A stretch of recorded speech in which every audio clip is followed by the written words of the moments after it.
Так, вот на таком отличном костерке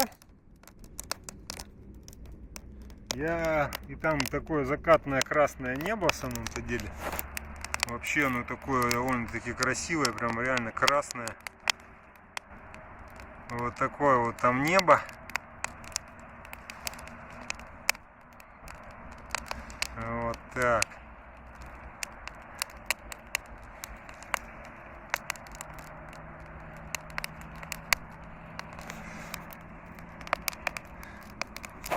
Я, пожалуй, вам прочитаю немножко.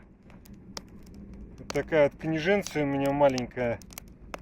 Называется «Как считают деньги те, у кого они есть». Это еще книга какого здесь есть какой-то центр.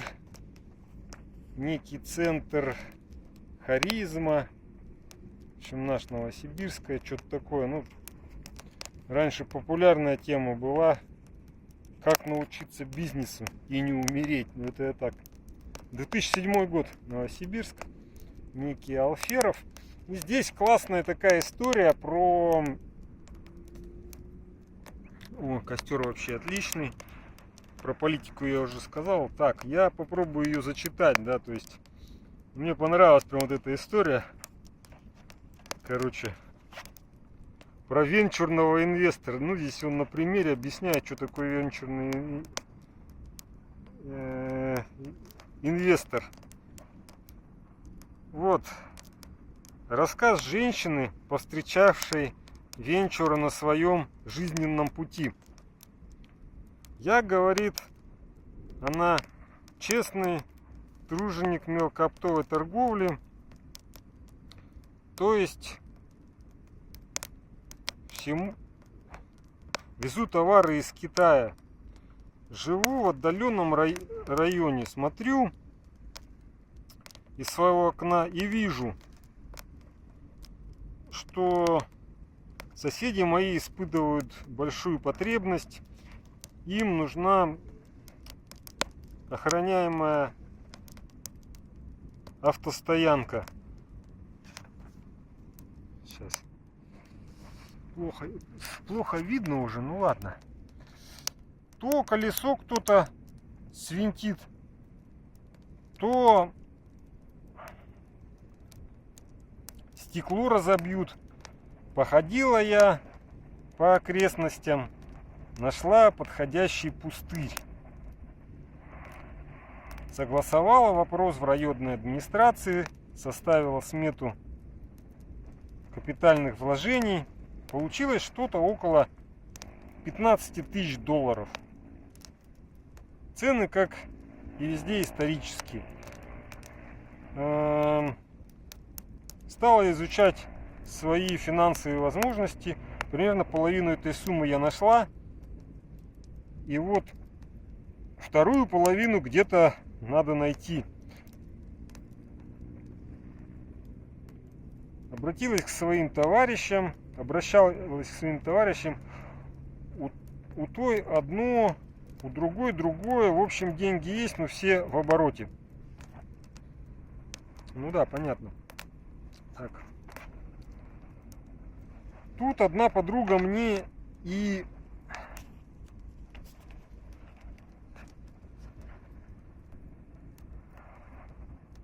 говорит: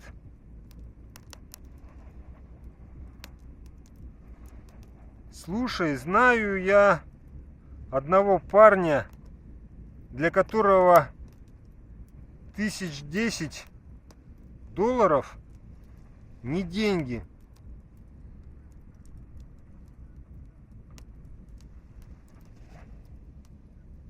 Он тебе поможет. Познакомила меня с ним. Парень тут же давай интересоваться. Пойдем посмотрим на площадку. Да.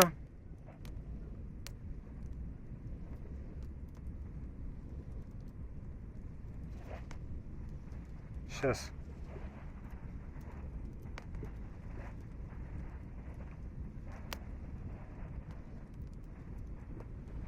Да, окна кругом пластиковые. Машины дорогие. Дело по всему, видно, будет выгодным. Урок первый. Венчур интересуется бизнесом.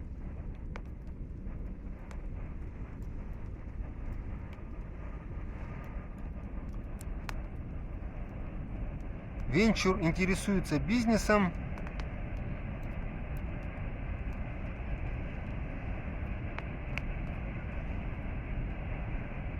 Сейчас.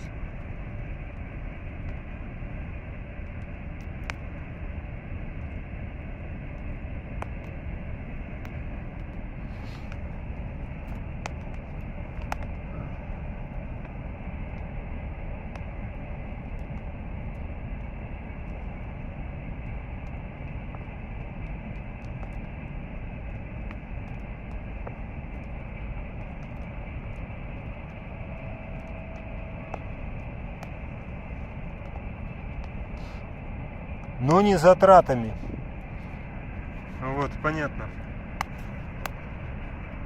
Так, таким темпом я могу и не дочитать. А вообще рассказ очень прикольный.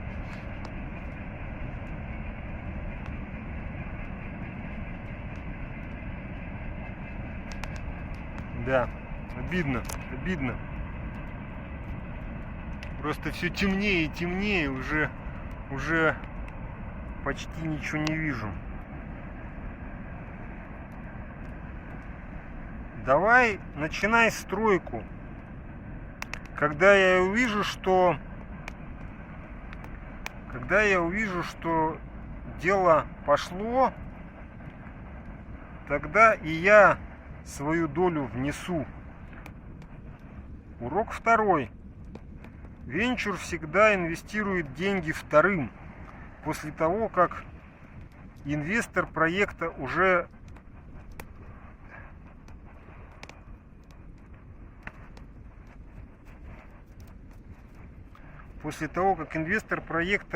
проекта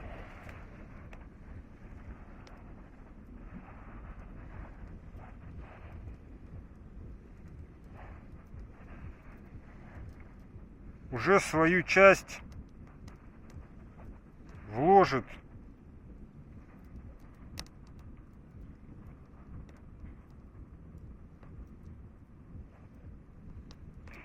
И обратной дороги у него уже не будет.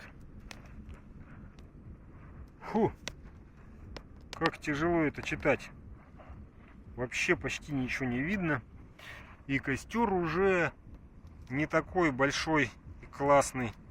Так, ну я тогда попозже это все дочитаю при свете. Будем считать, что первую часть я прочитал. Сейчас дров подкину, запишу видюху, потом в спокойной обстановке допишу.